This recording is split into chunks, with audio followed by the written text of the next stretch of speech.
Inside a high-stakes federal courtroom in Miami, Congresswoman Jasmine Crockett goes head-to-head with Judge Edward Chen over a $940 million corruption case tied to Gulfstream Dynamics.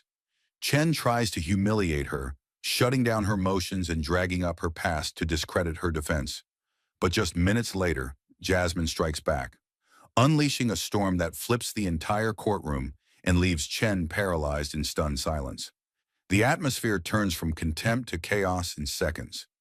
If the one who holds the gavel can be bought, how many rulings were never justice at all? Stay with us. This is a story worth every second of your time.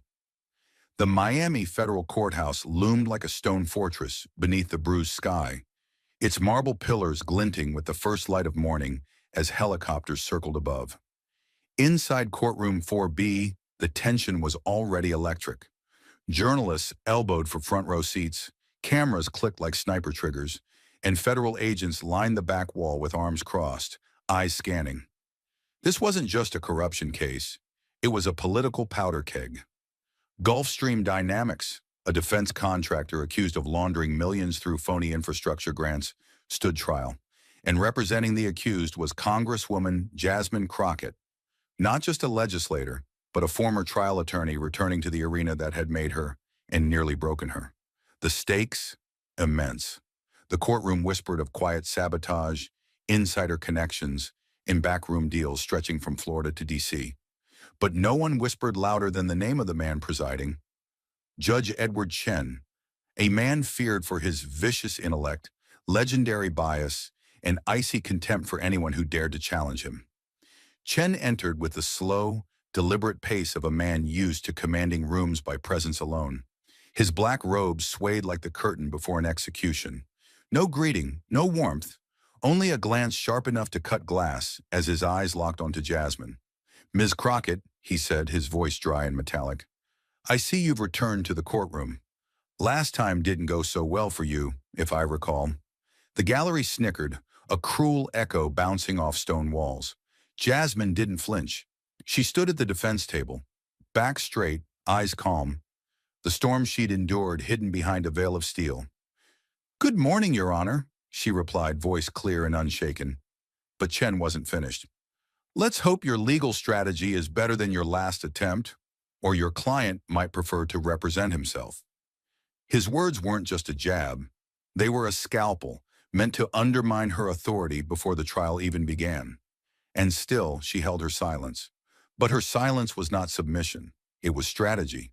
But silence, as it turned out, was only the first move in Jasmine Crockett's war of attrition. The storm did not begin with raised voices or overturned tables. It began with steel restraint. As the prosecution launched into a bloated opening filled with conjecture and dramatic flair, Judge Edward Chen let it roll unchecked. When Jasmine rose to object to a line of argument that had wandered far from the bounds of admissible evidence, Chen slammed his gavel without hesitation. "Overruled," he snapped, not even pretending to deliberate. She tried again minutes later, this time to block an exhibit that had not been disclosed in discovery. "Overruled again," he said coldly, eyes never meeting hers. A smirk played at the corners of his mouth, visible only to those watching closely. Jasmine stood there, framed by oak and marble, absorbing each blow with the grace of someone who knew the real fight was still ahead. Her shoulders never slouched. Her voice, when it returned, was never raised. But her fingers, they moved constantly, flipping pages, underlining case law, circling times, scribbling patterns of judicial misconduct with the meticulousness of someone crafting a legal trap. Not just a defense. The imbalance in the room was no longer subtle. It was an open wound. Prosecutors were allowed to ramble, to speculate, to inject emotional appeals that any first-year law student would find objectionable. Chen let them. But Jasmine? Her cross-examinations were cut off mid-sentence. Her citations were dismissed as outdated before the titles were even spoken. "Stick to the facts, Ms. Crockett," Chen interrupted as she referenced a Supreme Court precedent. "This isn't Capitol Hill." The gallery shifted. Reporters blinked. Even a few jurors exchanged glances. But Jasmine's face was carved from calm. Each time he cut her off, she marked it. Each time he raised his voice, she recorded the time. Each inconsistency, each deviation from proper judicial conduct, she logged like a litigator building a case, not just for her client, but against the man presiding above them all. And still, she made no scene, because she understood something Judge Chen did not. Sometimes the most lethal weapon in the room is the one that waits. Quiet, patient, and absolutely certain. And yet, as Jasmine Crockett continued to absorb every blow with unnerving composure, the room began to shift in ways too subtle for Judge Chen to detect, but far too deliberate to be coincidence. What appeared on the surface as her silence was, in truth, a precise orchestration. The humiliation, the interruptions, the blatant legal imbalances. She was letting them accumulate, not because she had no counterpunch, but because she needed the weight of injustice to reach critical mass. And at exactly 11:42 a.m., that moment arrived. Without a word, her co-counsel, Reuben Glass, a wiry man with a steel-trap mind and the emotional range of a chess clock, reached beneath the defense table and withdrew a manila folder sealed at both ends. The label was clean but unmistakable. DOJ, Case ID 23, JC789, Priority Classification. In the corner, a federal tracking chip glowed faintly blue under the courtroom's fluorescent lights. Reuben didn't hand it to Jasmine. He slid it 1 inch to her left, tapped it once with his index finger, and locked eyes with her. A quiet signal they'd rehearsed a dozen times behind closed doors. Jasmine, still facing the judge, gave no response. No movement, no words. But her hand slowly moved to the folder and covered it, like a queen resting her palm on the throne she was about to reclaim. 2 rows behind the media gallery, a woman slipped in through the side aisle door, unnoticed by the cameras, reporters, or even the marshals. She wore no badge, no overt symbol of authority, just a crisp gray suit and matte black flats that made no sound against the marble floor. Her hair was tied back, severe and neat. From a distance, she looked like another analyst, or maybe an assistant from the U.S. Attorney's Office sent to observe. But the way she moved told a different story. Not like someone finding a seat, but like someone scanning for angles. She chose the far left corner of the gallery's back row, removed a pen from her inner jacket, and uncapped it with a faint click. Embedded in its center was a secure wireless transmitter, DOJ encrypted. The woman was Special Agent Eliza Hart, Internal Oversight Division, Department of Justice. Her presence in that courtroom hadn't been announced. Not even Jasmine had been told exactly when or how she'd arrive. That wasn't the plan. The plan was to let Judge Edward Chen think he was safe, until the very moment he proved he wasn't. Chen, of course, was far too pleased with himself to notice. Ms. Crockett, if this is what passes for legal argumentation where you're from, I suggest your client consider alternative counsel, he said, the condescension in his voice thick enough to spread with a knife. The prosecution chuckled again, loud and smug, but they didn't know what the defense had just put into motion. As Chen leaned back in his chair, self-satisfied and imperious, Agent Hart lowered her pen to the seat beside her and pressed the tiny transmitter. A light blinked red, then green. Thousands of miles away, a DOJ server began syncing live audio and metadata from courtroom 4B, cross-referencing it with a digital timeline Jasmine and her team had built. Timestamps, rulings, procedural denials, all aligned to a precise evidentiary profile. Chen thought he was mocking a public servant. In truth, he had just stepped into the jaws of a federal investigation being conducted in real time. The courtroom hadn't shifted in temperature. It had changed in pressure, and Edward Chen, who'd spent years weaponizing his bench, was now standing on a stage whose floor had just begun to crack beneath him. And while the gallery saw only a woman seated quietly behind the defense table, they missed what truly changed when the court came back to session. The air had thickened, like the room itself knew something was coming. The gavel cracked back to life at exactly 1:31 p.m., but the sound no longer carried the same authority. Something about it felt hollow now, theatrical. The courtroom was more crowded than before. Extra reporters had found ways to squeeze into the back rows, and legal aides now stood silently against the marble walls. Jasmine Crockett remained still as stone at her table, her DOJ-sealed folder resting in plain sight beside her notes, untouched but unmistakably present. Judge Edward Chen entered with a sharp flick of his robe and a forced half-smile, a man trying to reassert control over a stage he no longer fully owned. But he clung to routine like a man gripping the edge of a cliff. "Ms. Crockett," he said, barely settled in his chair, "I had the misfortune of reviewing some of your filings over lunch. It's bold, I'll give you that. Misguided, yes, but certainly confident." He adjusted his glasses and leaned forward. "Tell me, was that the same level of preparation you brought to United States Verns Phelps? Remind me again, wasn't that the hearing where your entire argument was dismissed before opening statements? The insult wasn't casual. It was surgical. A deliberate reach into her record, twisted to humiliate.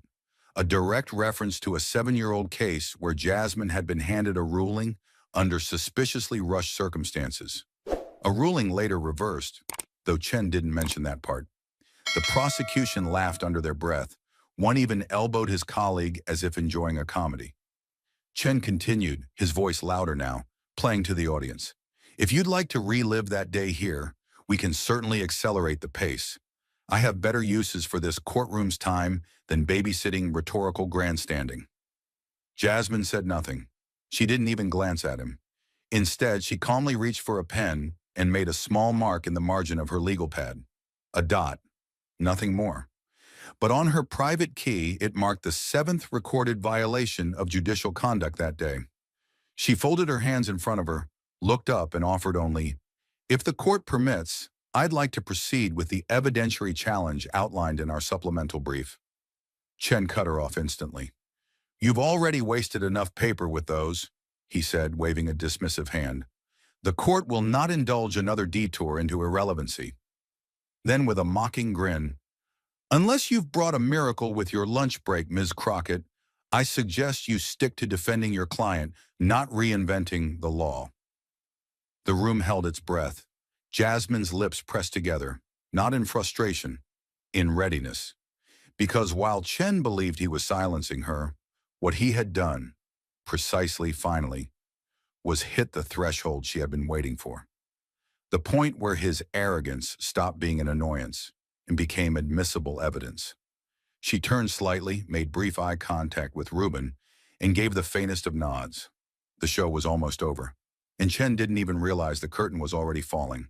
And just when the courtroom seemed lulled into the pattern of Judge Chen's unchecked dominance, cut her off, dismiss her motion, mock her record, Jasmine Crockett did something that shattered the rhythm like glass. She spoke, but not with raised volume, not with anger. Her voice was measured, deliberate, and impossibly calm. The kind of calm that warned of something tectonic beneath the surface. "Your Honor," she said, cutting into the judge's speech mid-sentence, the first time all day anyone had dared interrupt him. "Under judicial canon 2A, a judge shall respect and comply with the law and shall act at all times in a manner that promotes public confidence in the integrity and impartiality of the judiciary." The room reacted before the judge did. A few pens froze mid-scribble. The typing from the reporter pool stopped altogether. A juror's jaw visibly tightened. Jasmine hadn't just cited the rules. She had accused him in open court of violating the very code that legitimized his seat on the bench. Not metaphorically, legally. Her words weren't fire. They were cold steel, not meant to inflame but to pierce. She remained standing, eyes steady, hands folded, not backing down an inch. It wasn't defiance. It was assertion. It was a lawyer reclaiming the room, not by volume, but by invoking the law in the exact language that bound the man before her. Judge Chen's reaction was instantaneous and visceral. He pushed back in his chair, lips curled into something between a grin and a snarl, as if insulted that a woman he'd spent all day belittling now dared to frame him within the walls of the very system he thought he owned. "Ms. Crockett," he said, drawing her name out like a warning, "are you seriously accusing this court, my court, of violating judicial ethics?" His voice had dropped in pitch, but risen in venom. The words were quiet, but sharp as razors. He was no longer playing to the room. He was coiling, preparing to strike. Jasmine didn't waver.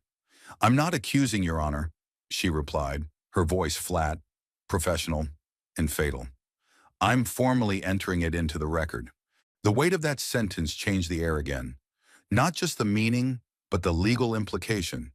It was no longer just a confrontation. It was the start of an official challenge. Chen stared at her, stunned, before hissing, "Then I hope for your sake, counselor, you have something more than courtroom theater and a copy of the canons, because if you're going to make this personal, you'd better bring evidence." Jasmine didn't respond right away. She let that moment hang, let his demands settle into the ears of every juror, every reporter, every silent official in the gallery.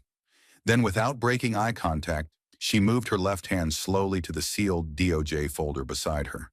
She didn't open it, not yet, but the message was unmistakable. She didn't need to yell. She didn't need to threaten. She simply let him see what was waiting. And for the first time since the morning gavel struck, the courtroom no longer belonged to him.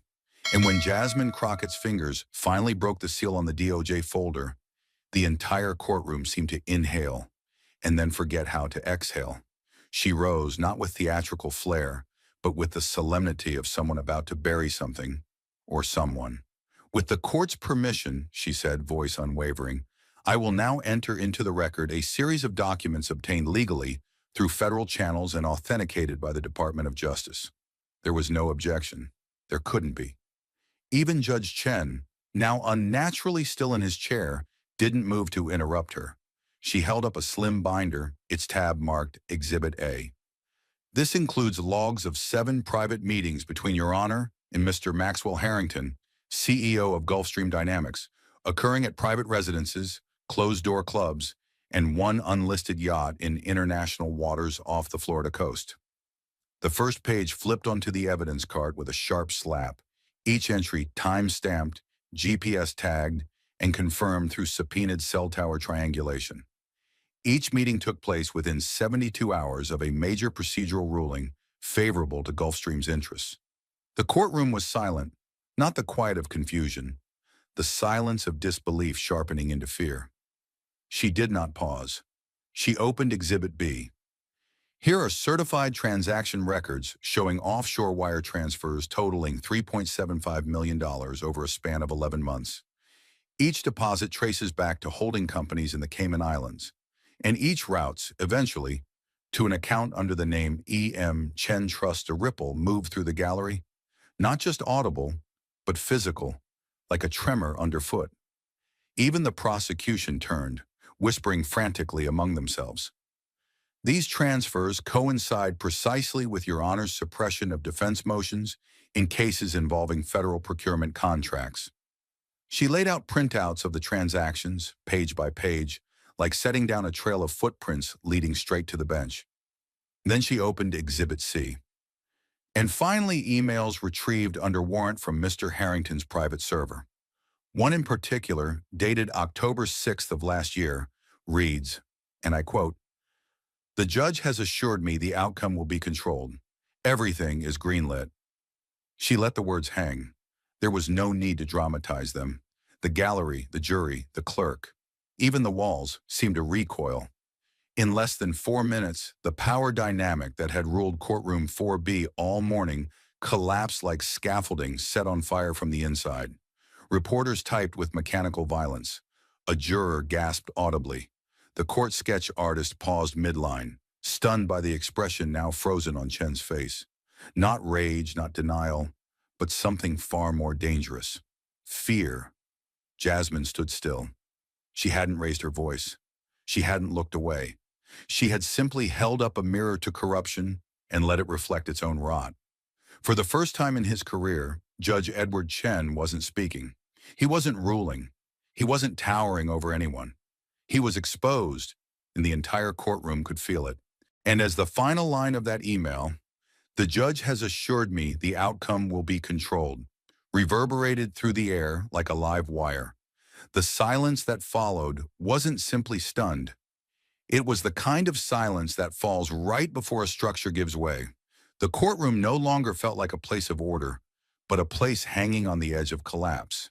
It was Jasmine Crockett who stepped forward, her hands steady as she opened a narrow black case file marked only with the initials 23J C789 and the insignia of the U.S. Department of Justice. The seal broke with a quiet snap, but the force behind it was enough to shake the walls of power in that room. She nodded once, and Agent Eliza Hart, now seated just behind the defense, rose from her bench and handed a supplemental affidavit to the court clerk. No one in the room had seen her move. She had been still as stone until this moment. The clerk, pale-faced, unfolded the document and delivered it to the bench. Chen took it with a hand that trembled, just barely, but enough that the gallery noticed. Jasmine's voice returned with precision. Your Honor, what has been presented so far, the meetings, the offshore transactions, the private correspondence, are not isolated findings. For the past 11 months, the Department of Justice, in coordination with the FBI's Public Corruption Unit, has been conducting an active classified investigation into a pattern of judicial misconduct involving multiple federal rulings, with this bench at the center. She turned toward the projection monitor as Agent Hart keyed in the encrypted credentials. The screen lit up with a clean interface. FBI Digital Archive, verified assets. One by one, files appeared. Folders labeled wire transfers, audio surveillance, private email chains, call logs, shell corporations. These materials, Jasmine continued, have been authenticated by DOJ forensic auditors, voice verified through biometric analysis, and matched against financial records obtained by federal subpoena. Then came the sound, not a loud one. A soft click as Agent Hart played the first audio clip. Chen's voice emerged from the speakers, clear and unambiguous. Make sure the Harrington contract lands where it's supposed to. I don't want anything screwing this up. Another clip. Delay the motion. Stall it out. The longer the defense wobbles, the better this looks for us. The words weren't just damning. They were surgical strikes against the very foundation of his authority. Not speculation, not suggestion. His voice, his words, his intent. Jasmine didn't move, didn't speak. She let the recordings speak for themselves. Across the courtroom, the shift was immediate. Not whispered disbelief, but visceral reaction. A juror in the front row leaned back as if physically struck. Another turned her head slowly toward the bench, her eyes wide, filled with something close to horror. Even the prosecution table had fallen into complete silence, their lead counsel's pen still in his hand, frozen mid-note. No one was looking at Jasmine anymore. Every single person in that room, from the sketch artist to the bailiff, was staring at Edward Chen. But this time, they weren't seeing a judge. They weren't seeing a figure of law. They were seeing a man unraveling beneath the weight of his own fraud, exposed on the very stage he had once used to dominate others. And still, Jasmine stood, silent, collected, as if she had known from the beginning that this moment would come. And as the final clip of Chen's voice dissolved into the thick, electrified air, a man cloaked in authority openly manipulating the outcome of a federal trial, Jasmine Crockett did not hesitate. She stepped forward, her heels echoing on the marble floor like a war drum. The silence that met her words wasn't born of confusion. It was the kind of silence that precedes irreversible change. Your Honor, she said, standing tall with the DOJ case file still open on the desk beside her. In light of the overwhelming and authenticated evidence of misconduct, the defense formally moves to immediately suspend these proceedings under emergency grounds. The integrity of this courtroom has been compromised beyond recovery. Justice cannot proceed here. Not like this. She said it without flinching, without raising her voice. But the force of her words cut through the chambers like a judicial scalpel, slicing through decades of pretense. Before Judge Chen could even part his lips to respond, Special Agent Eliza Hart had already stepped into the aisle, signaling toward the gallery. The door swung open behind her, and through them came Lauren Vasquez, Deputy Director of the Department of Justice's Public Integrity Section, her badge gleaming, her face expressionless. She walked past the stunned spectators, past the bench, and stood directly in front of the court. Per DOJ Emergency Oversight Protocol, she began, her voice resonating with finality, Judge Edward Chen is hereby suspended from the bench effective immediately, pending formal investigation and potential prosecution under the RICO Act. There was no gavel strike, no official acknowledgement, because the moment itself was louder than any sound could match. Gasps rippled across the gallery. Reporters scrambled to raise cameras. Members of the prosecution sat frozen, as if realizing too late that the ship they had boarded was now sinking. And Chen, the man who had spent the morning silencing others, sat utterly mute. His hands clenched the arms of his chair, his knuckles pale, the warrant envelope in his grip trembling slightly as if it carried the weight of his unraveling identity. Vasquez turned back to the gallery, her eyes sweeping over every set of stunned faces. This trial is suspended, effective immediately. All pending motions are void. A new judge will be assigned, and a full federal review of all rulings issued by Judge Chen over the past 5 years will commence within 48 hours. Not a sound followed. Not from the court staff, not from the media, not even from Chen himself. He had been reduced, not by outrage or revenge, but by the methodical, inescapable exposure of truth. For the first time since he entered the courtroom that morning, Judge Edward Chen was no longer presiding over anything. He wasn't feared. He wasn't revered. He was watched, not with respect, but with scrutiny. And Jasmine Crockett, the woman he had tried to belittle, now stood at the very center of a reckoning that would echo through every marble hall in the federal system. And as the final syllables of Deputy Director Vasquez's declaration echoed into stunned silence, the courtroom no longer felt like a judicial chamber. It felt like ground zero. Just outside, chaos detonated. The courthouse plaza, moments earlier subdued under the weight of heat and ritual, had become a media war zone. Satellite vans from CNN, Fox News, MSNBC, and global outlets like BBC and Al Jazeera lined the curb like tanks.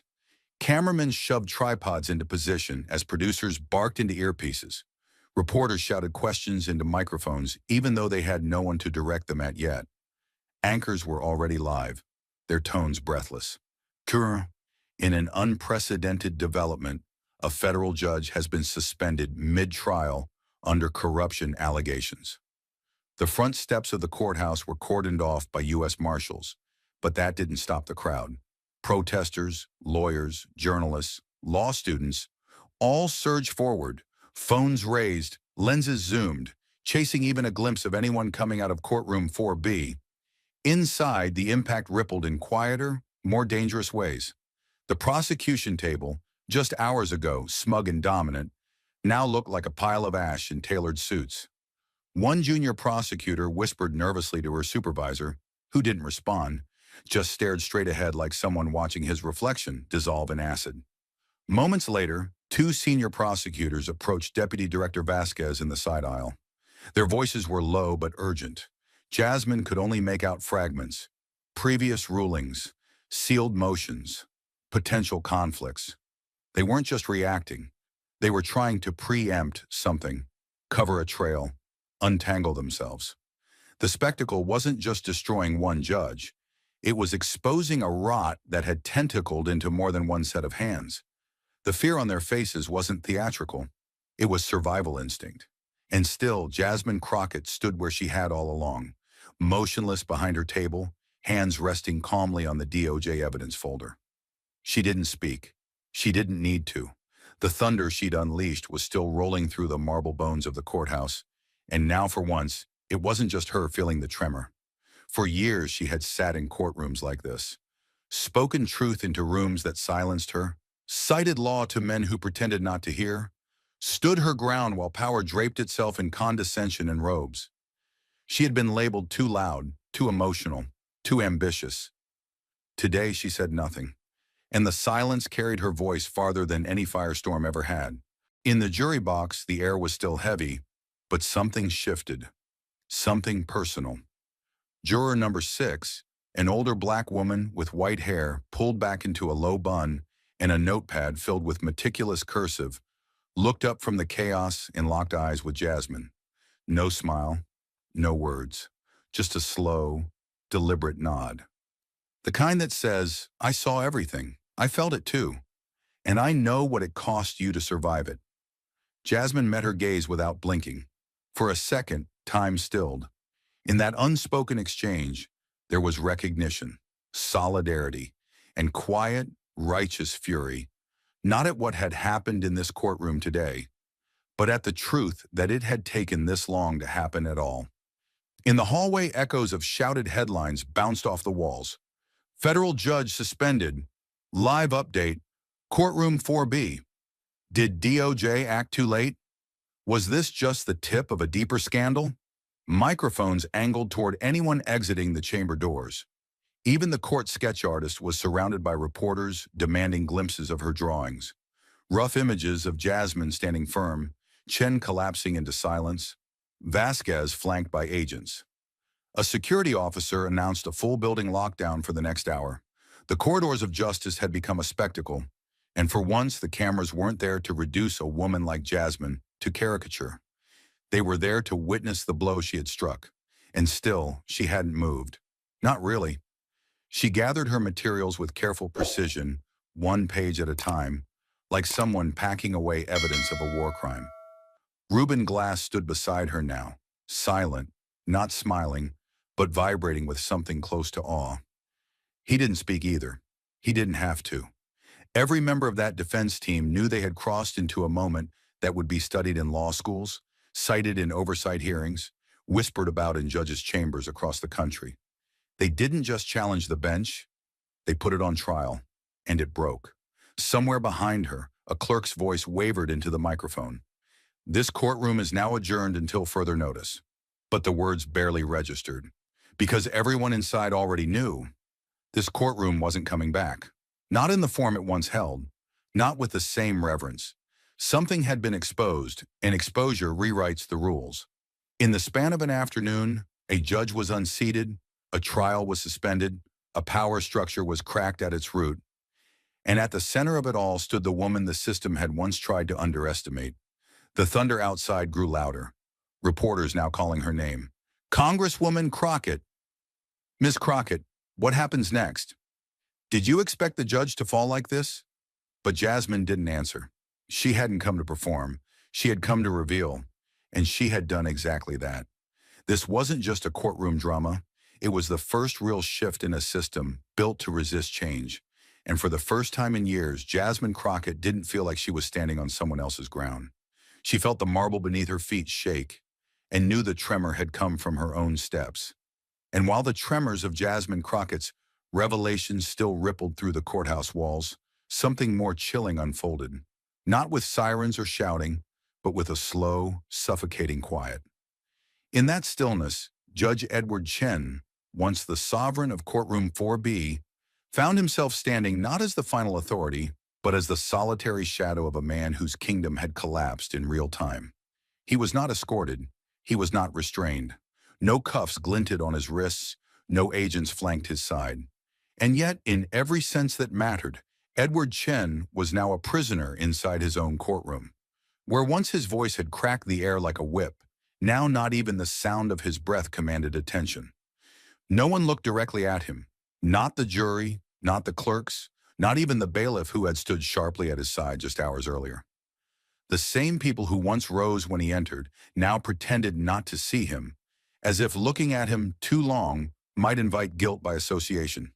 The bench behind which he had loomed for years now towered above him in silence, cold and distant. His gavel sat untouched, a dull, impotent relic of a power that had evaporated without ceremony. He glanced at it briefly, perhaps instinctively, but didn't reach for it. What would have once been the instrument of control now looked like a prop from a play whose audience had already left. When the DOJ agents entered, they didn't need to raise their voices. They didn't even need to approach him. It was his own judicial assistant, Michael Sloan, a man who had carried Chen's briefcase into courtrooms for the past 6 years, who delivered the blow. He approached the bench slowly, stiff with the discomfort of betrayal wrapped in protocol. Judge Chen, Sloan said quietly, eyes never fully lifting from the ground. The Department of Justice has requested to conduct a preliminary statement with you, in your chambers, privately. The words were carefully chosen, but the meaning wasn't lost on anyone in the room. It was no request. It was the start of a dismantling. Chen didn't speak. He didn't protest. He only nodded once, not as a judge giving permission, but as a man surrendering the last piece of illusion he had. For a brief moment, he adjusted the sleeve of his robe, smoothing the fabric out with trembling fingers. But no gesture of control, no folding of cloth, no posture could undo what had just been revealed. As he stepped down from the bench, the difference in his gait was stark. The confident, deliberate march that had carried him through thousands of hearings was gone. In its place was a fragile, almost uncertain shuffle. His shoes, once polished to a judicial gleam, scuffed softly against the marble floor, like they were carrying not just his weight, but the collapsing scaffolding of his legacy. He passed the defense table slowly. Rubin glass shifted slightly in place, but Jasmine remained perfectly still. She didn't look at him. She didn't need to. Her silence now was louder than any speech. It was not vengeance that held her still. It was resolve. She had done what generations of attorneys before her had tried and failed to do. Bring a robed tyrant to his knees not with emotion, but with evidence. Chen didn't glance at her either. He couldn't. To look at her now was to face the unbearable, not just exposure, but defeat, and not at the hands of a system, but at the hands of a woman he had spent the day trying to humiliate. Every step toward the side door stretched like a slow funeral march. Only this time, the casket held not a body, but a career. As the door creaked open, a sound that felt indecent in its intimacy, everyone in the courtroom turned slightly, not to see where he was going, but to confirm what had happened. That the man who had once ruled this room with smirking contempt now had to be asked to leave it. Chen crossed the threshold, the door closed behind him with a soft but final click. And just like that, he was gone. But his absence didn't erase him. It exposed him. A silence lingered, thick, awkward, oppressive. Not the kind that invited reflection, but the kind that pressed on every chest like a slow-building pressure system. No one spoke. Even the court reporter's hands had gone still, resting beside her stenotype like they too had nothing left to record. The bailiff, arms usually crossed in silent authority, now stood with hands at his sides, eyes lowered. On the prosecution side, files were being quietly gathered, but no one dared make eye contact. It was as if they were cleaning up a crime scene, not finishing a trial. Outside, through the small rectangular windows set high along the back wall, reporters swarmed like hornets in the Florida sun. Flashes popped every few seconds. Microphones stretched upward toward the courthouse's steps, like a forest of hungry arms. But inside, the heat came from something else entirely. The recognition that power had changed hands, and that everyone in that room had witnessed a moment that would outlive them all. In the front row of the gallery, a woman slowly reached into her purse and pulled out a notepad she hadn't touched since the opening statements. She wrote one line, folded the paper in half, and clutched it to her chest. On the jury bench, juror number 6, the older woman who had watched every exchange with a kind of knowing restraint, closed her notepad, laid her hands across it, and turned ever so slightly toward Jasmine. And there it was, the nod. Not one of approval, not even of praise, but of recognition. A silent communion. The kind of gesture that only exists between women who have endured the quiet cruelty of being dismissed, then dared to rise anyway. And Jasmine, for her part, received it without a smile, without words. Her expression didn't change, but in her stillness, there was the quiet of a reckoning. She had not raised her voice all day. She hadn't slammed her fist. She hadn't demanded justice. She had simply brought it, piece by piece, document by document, until there was nowhere left for injustice to hide. And now, standing in the hushed remnants of the courtroom, she didn't appear triumphant. She appeared undeniable. Every camera outside was pointed toward the hallway where Chen would eventually exit. But no one in that hallway would see what the courtroom had just witnessed. A man who had once walked like a king, now moved like a question with no answer. Inside his private chambers, the DOJ agents waited.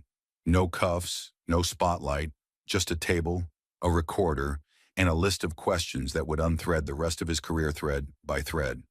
But none of that mattered here. What mattered was that the robe no longer protected him. The bench no longer elevated him. The courtroom no longer belonged to him. He was not in handcuffs, but he was caged. Not by bars, but by truth, by exposure, by the irreversible weight of being seen not as a judge, but as a man who believed he was above judgment. And in that most poetic twist of fate, it wasn't the system that punished him. It was the very system he thought he could manipulate, finally operating as it should in the hands of someone who refused to let it fail. And as Judge Edward Chen disappeared behind the side door into the custody of the very justice system he had twisted to his advantage, the emotional gravity inside courtroom 4B didn't subside. It deepened, sharpened, and shifted its focus. The storm had passed, yes, but in its wake, there stood only one figure left unshaken, not because she had escaped the blast, but because she had lit the fuse herself. Deputy Director Vasquez, standing near the defense table, took 2 steps toward the gallery and turned to face the remaining court staff, jurors, and DOJ observers. Her words were clear and intentional, spoken not as a statement of record, but as a correction to history.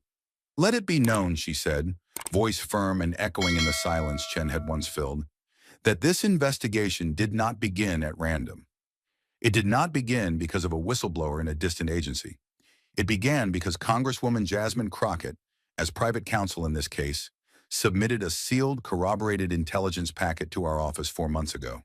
She gathered it piece by piece, case by case, motion by motion, and she did so without public spectacle, without leaks, and at significant professional risk." That moment landed harder than any gavel ever could. Gasps didn't follow. Only the kind of reverent quiet that often precedes a standing ovation, though this courtroom wasn't built for applause. It wasn't happenstance. It wasn't luck. It wasn't a last-minute miracle caught on tape. It was deliberate architecture, a legal siege designed in the quiet hours between midnight and dawn, when no one was watching, no one was recording, and no one believed it would work. Jasmine hadn't exposed a corrupt judge by accident.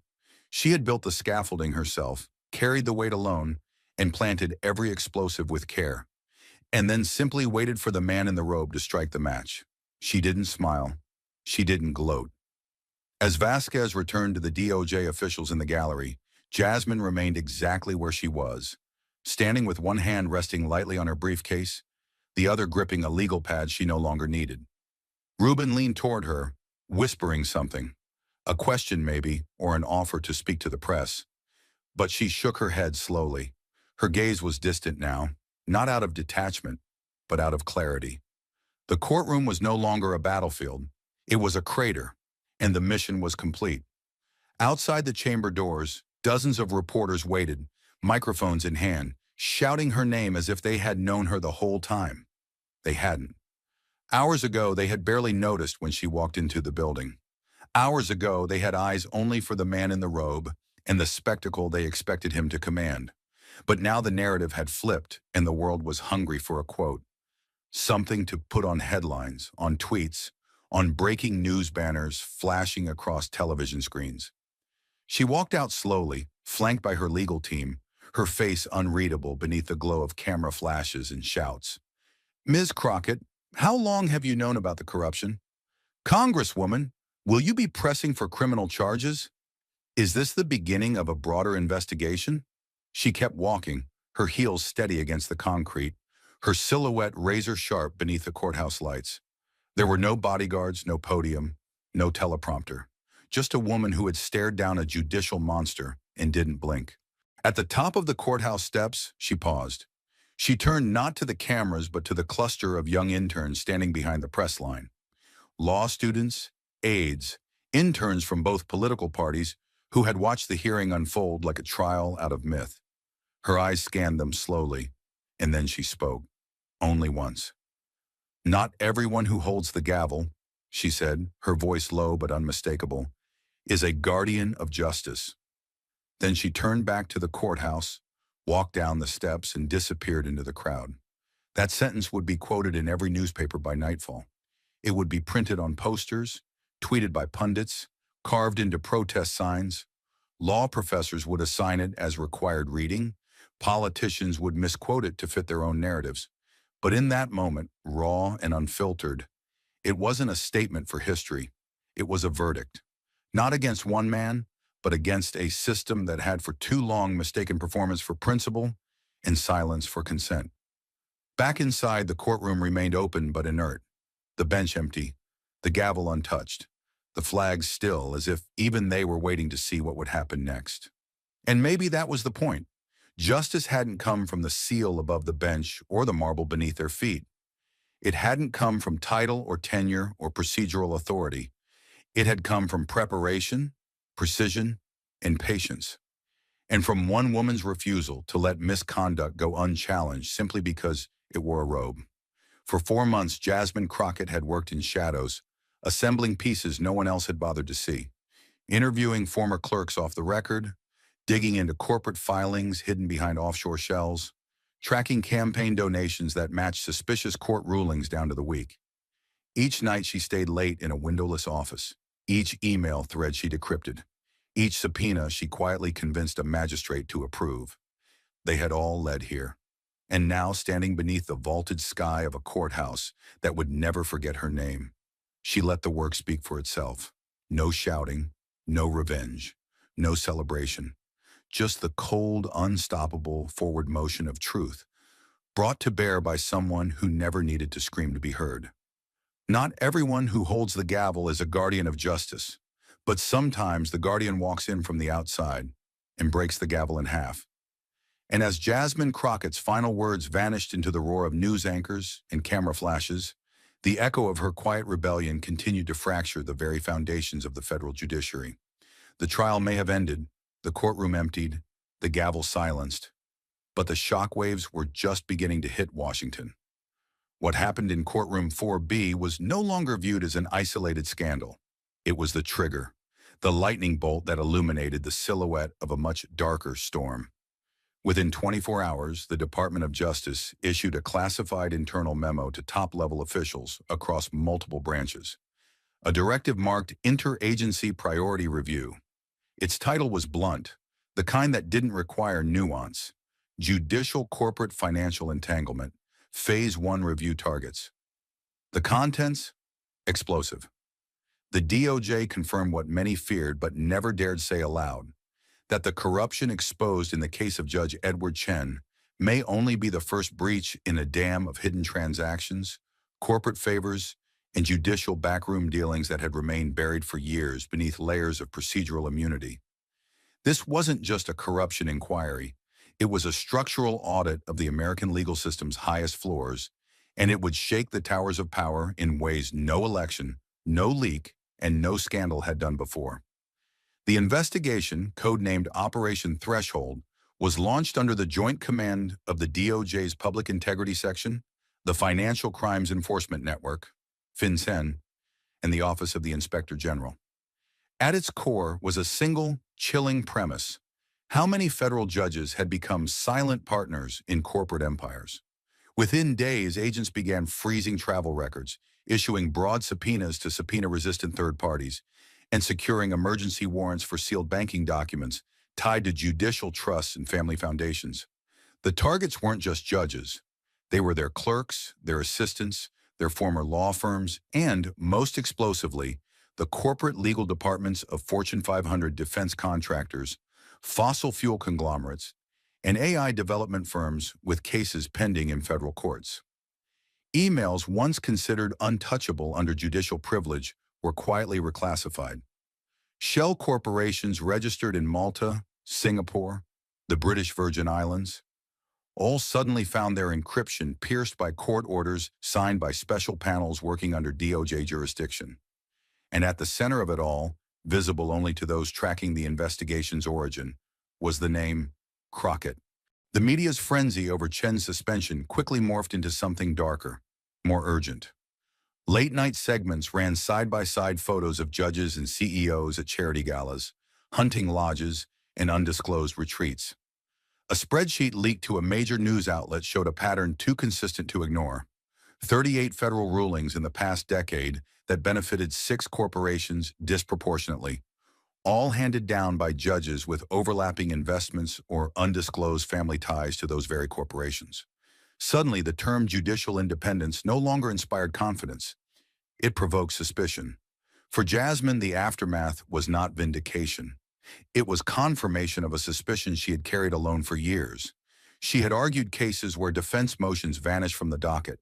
She had watched prosecutors breeze through evidentiary hurdles that should have stopped them cold. She had stood in silent courtrooms where glares replaced due process. What she unearthed in Chen's case wasn't an anomaly.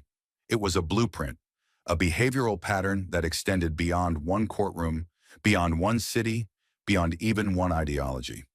She had once been ridiculed for pressing too hard on financial disclosures, called paranoid for suggesting judges should be subject to the same scrutiny as elected officials, told to sit down when questioning the overlap between campaign donations and case outcomes. But now, the same legal scholars who once dismissed her concerns were publishing op-eds in The Atlantic titled, "Was Jasmine Crockett Right All Along?" And while she made no public appearances in the days that followed, her silence only amplified the weight of her role. DOJ spokespeople didn't dare downplay her contributions. In fact, Deputy Director Vasquez was quoted directly, "The investigation would not exist without her. This is not just about one corrupt judge. It's about a judiciary that has gone unexamined for too long." Capitol Hill responded with characteristic panic. Senate Judiciary Committee members demanded closed-door briefings. Internal compliance divisions at major firms ordered immediate reviews of all legal partnerships. A classified subcommittee was hastily formed to review whether judicial lifetime appointments should be amended to allow for mid-career audits, a move considered political suicide only months earlier. Now a mainstream talking point. Whispers of impeachment inquiries began to swirl, not for the usual reasons, but for silence, for complicity, for trading access to legal leniency in exchange for corporate privilege. Still, the question lingered like a match held over dry paper. How deep did it go? A federal intelligence analyst leaked a redacted map to a major investigative outlet. It outlined suspected nodes in what one internal memo labeled a judicial influence network. There were names, not revealed publicly, but known behind closed doors. Judges in New York, Los Angeles, Houston. Corporate board members with prior careers in federal litigation. Offshore accounts with traceable backdoors to retirement trusts.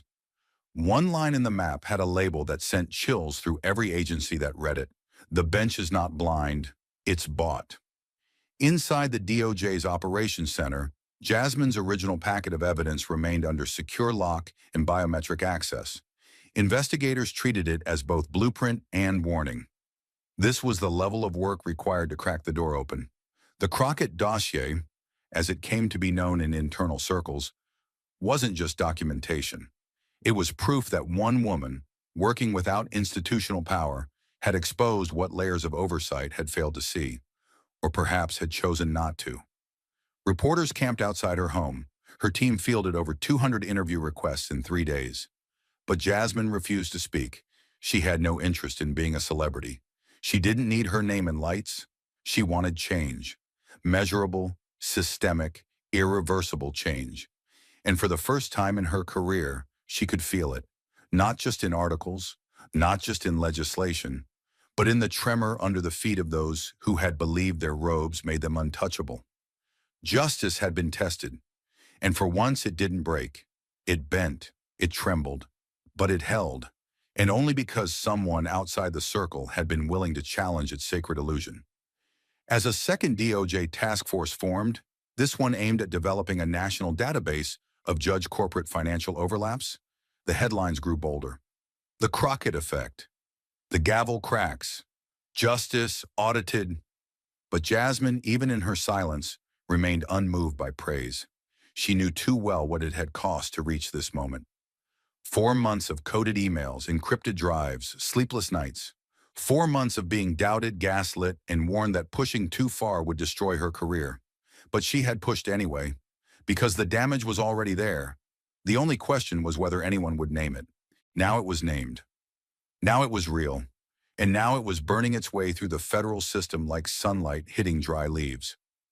The courtroom had emptied. The cameras had moved on. But in the secure back rooms of the Justice Department, the real reckoning had just begun. And it had Jasmine Crockett's signature written all over it. And as the DOJ's interagency investigation thundered forward like a blade through velvet, Jasmine Crockett's name rose above the noise, not as a partisan lightning rod, not as a rising star, but as the embodiment of moral force inside a crumbling system. Her silence was now louder than anyone else's words, and Washington, for once, had the sense to listen. The official invitation arrived at dawn, sealed, hand-delivered, and bearing the full weight of institutional urgency. It was not merely symbolic, it was a concession, a quiet admittance that the system she once stood outside of, questioning with righteous fury, now needed her to help save it from itself. The Judicial Ethics Committee, long regarded as ceremonial and toothless, extended its most serious ask in decades. Jasmine was requested to serve as special counsel to the Federal Judicial Conduct Oversight Board. Not tomorrow, not pending approval, immediately. No podium, no press conference, no boastful soundbite. Just her name in bold black ink and a nation holding its breath. She didn't answer the letter with words. She answered it with action. That morning, as Capitol Hill buzzed with reporters and congressional aides refreshing their feeds by the second, one image began to dominate timelines and airwaves alike. It wasn't a shot of courtroom chaos or Chen's unraveling. It was Jasmine, caught mid-turn, standing at the defense table in that fateful hearing. Her eyes were leveled, her shoulders squared, not in triumph, but in defiance. One hand on a binder, the other clenched at her side. Behind her, the chaos of a collapsing courtroom. But in that frame, she looked like the only fixed point in a spinning world. The photo flooded social media with a caption that didn't scream, but whispered with weight. Not a victor, a storm anchor. From Harvard Law to Howard University, classrooms paused lectures to break down her tactics, her composure, her legal mastery. Overnight, students were quoting her opening statements in moot court competitions. Seasoned prosecutors re-examined past rulings where her voice had once been dismissed. Entire podcasts were devoted to one question: how did she see it coming when no one else did? And the answer kept echoing in every corner of legal commentary, because she never stopped watching the system, even when it refused to watch her. When Jasmine entered the vaulted chamber of the Judicial Ethics Committee for her first closed session, she didn't wait to be introduced. She stepped forward, opened her binder, and began. "There's no point in pretending this committee still holds the public's trust," she said, eyes scanning a room full of judges, senators, legal clerks, and ethics officers. "Trust isn't granted by title. It's earned by action. And right now, the American people are watching this room to see if we're ready to act, or just continue performing." Silence fell. A different kind of silence. The kind that came not from protocol, but from discomfort. Because truth has a sound when it hits too hard to ignore. Her demands weren't radical. They were surgical. Mandatory financial disclosure audits for all Article III judges, quarterly ethics reviews, not yearly ones, public registries of judicial-sponsored trips, corporate gifts, and affiliated nonprofit donations. And above all, enforcement teeth, penalties, disqualification clauses, real consequences, no more warnings, no more wrist slaps disguised as reprimands. The days of robes shielding rot were over. She laid it out like a prosecutor preparing her closing argument, but there was no fury in her tone, just clarity, razor sharp, impossible to deny. Even those who had once mocked her as too emotional or too aggressive now leaned in with a mixture of admiration and unease, because it was clear that Jasmine wasn't appealing for reform. She was dragging the system toward it, whether it was ready or not. Outside the room, the response was immediate. Journalists called it the Crockett Doctrine. Advocacy groups released statements of support within hours. Federal law clerks across the country whispered to each other in elevators and back rooms, "She's changing the code in real time." But Jasmine didn't care about headlines. She didn't even watch the coverage. When asked by a junior staffer if she wanted to approve her own press release, she said simply, "Let the work speak," and walked on. In New York, Chicago, Los Angeles, young attorneys pinned her photo above their desks, not because she won, but because she stood in the storm, in the fire, in the space where so many had folded or fled. That evening, as the committee recessed, a camera captured one last frame.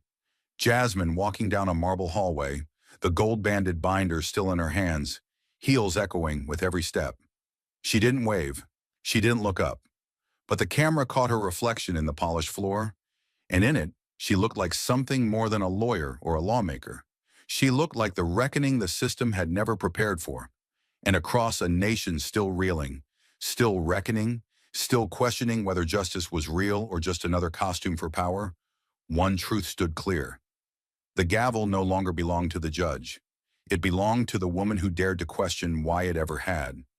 And as the headlines faded and the cameras moved on to newer crises, what remained wasn't the scandal or the viral moment or even the procedural reforms. What remained was something deeper, something quiet and uncomfortable and necessary. In the aftermath of Jasmine Crockett's confrontation with power, a question began to haunt every chamber of law, every boardroom, every civic hall across the country. How many systems have we mistaken for justice, simply because they wore the right clothes and spoke the right words? This wasn't just about a single corrupt judge. It was about the invisible architecture that allowed men like Edward Chen to rise, unchecked, to the highest platforms of authority. It was about how respectability became a disguise, how titles became armor, and how too often we confuse power with integrity. Jasmine had cracked open more than a courtroom.